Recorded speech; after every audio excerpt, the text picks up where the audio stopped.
Kryeministri Edi Rama shpenzoi 6 milion euro për të rindërtuar një vilë qeveritare, e cila pas shirave të parë të vjeshtës, nisi t'i pikojë çatia. Por ky nuk është problemi kryesor i kësaj historie. Projektimi dhe punimet e kësaj vile u bën me tendera të mbyllur, pa garë reale dhe të klasifikuara si sekret. Por çfarë janë tenderet pa shpallje paraprake? Dhe pse gjithë ky sekret për një vilë? Këto janë procedurat më jo transparente që lejon ligji. Tendera ku kontraktorët i ftojnë kompanitë pa njoftim publik.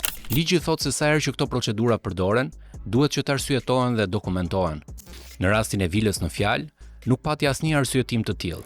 Tenderët ju dhanë kompanive të përzgjedhura dhe ofertat e tyre ishin pranë fondit limit. Një nga kompanitë e përfshira u lidh me çështje korrupsioni, por kjo duket se nuk e shqetësoi qeverinë. Afati zyrtar i punimeve ishte 6 muaj. Në realitet, ato zgjatën më shumë se 2 vite.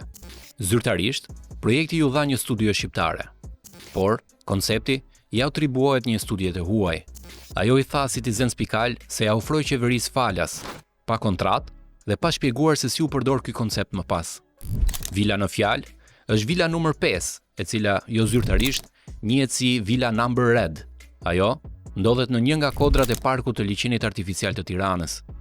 Deri pak kohë më parë, ajo ishte thuajse e panjohur për publikun, por prej muajit qershor, pas festivalit Bread and Heart, është shfaqur si skene eventeve ekskluzive me arkitekt dhe festa private të qeverisë.